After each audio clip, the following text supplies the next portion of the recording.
चलिए देहरादून से एक और बड़ी खबर की ओर भी रुख कर लेंगे। दरअसल योग हब पर वित्तीय प्रोत्साहन देने की तैयारी की जा रही है। सरकार वित्तीय प्रोत्साहन देने की तैयारी कर रही है।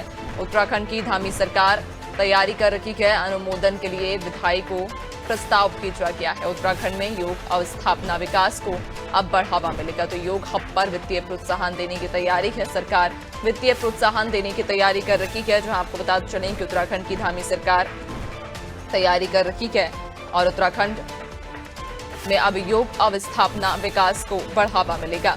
जहां अनुमोदन के लिए विधायी को प्रस्ताव भेजा गया है। ज्यादा जानकारी लेंगे, सहयोगी सोनू लगातार हमारे साथ बने हुए हैं। सोनू, योग हब पर वित्तीय प्रोत्साहन देने की तैयारी की जा रही है। कहा जा रहा है सरकार वित्तीय प्रोत्साहन देने की तैयारी कर रहा है।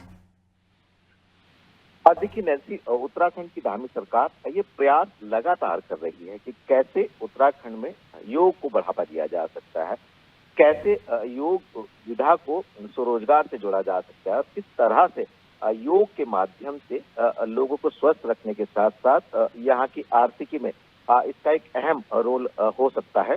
इन तमाम पहलुओं पर चर्चा की जा रही है और चर्चा इस बात की भी की जा रही है कि एक नई योग नीति को अस्तित्व में लाया जाए। इस योग नीति पर तकरीबन जो हमें जानकारी प्राप्त हुई है उसके मुताबिक पिछले 2 सालों से काम चल रहा है। एक बार इस नई योग नीति का प्रारूप तैयार कर लिया गया था। उसके बाद जब शासन को भेजा गया तो शासन में वित्त विभाग ने और खास तौर पर विधायी विभाग ने जो है वो इसके कुछ प्रावधानों में संशोधन कर दोबारा से प्रस्ताव तैयार करने के लिए कहा। अब इसमें दोबारा से प्रस्ताव तैयार किया गया, फिर से इसको विधायी विभाग को भेजा गया है। इनकी अनुमति के बाद ये माना जा रहा है कि जब अगली कैबिनेट की बैठक होगी, इस बैठक में इसके प्रस्ताव को लाया जाएगा और उससे अनुमोदन मिलने के बाद कैबिनेट से फिर इसको धरातल पर उतारा जाएगा और जो 21 जून को अंतर्राष्ट्रीय योग दिवस है उससे पहले इसको लागू करने की कोशिशें की जा रही हैं। यानी योग को बढ़ाने की भी कोशिश की जा रही है और नई नीति के तहत इसके जो प्रावधान है उनको अस्तित्व में लाने के भी प्रयास किए जा रहे हैं। तो अब देखना होगा कि आखिर क्या ये 21 जून से पहले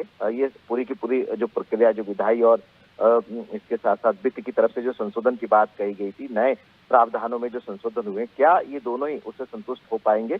और अगर ये दोनों विभागों की जो एनओसी मिल जाएगी तो उसके बाद फिर ये कैबिनेट में आएगा और कैबिनेट के बाद इसको धरातल पर उतारा जाएगा। तो कहीं ना कहीं क्योंकि आप जानते ही हैं जो ऋषिकेश क्षेत्र है वो योग नगरी भी कहलाता है और न सिर्फ देश के अलग अलग क्षेत्रों से बल्कि विदेशी सैलानी, विदेशी योग साधक भी यहाँ अक्सर योग साधना करते हुए नजर आते हैं। तो सरकार इसी को बढ़ाने के लिए लगातार प्रयास कर रही है और योग हब पर अब वित्तीय प्रोत्साहन की भी सरकार ने तैयारी कर ली है। बिल्कुल, यानी कि योग हब पर वित्तीय प्रोत्साहन देने की तैयारी अब की जा रही है और उत्तराखंड में इससे योग अवस्थापना विकास को बढ़ावा मिलेगा। बहुत शुक्रिया आपका, बने रहिएगा और भी आगे आपसे अपडेट्स लेंगे।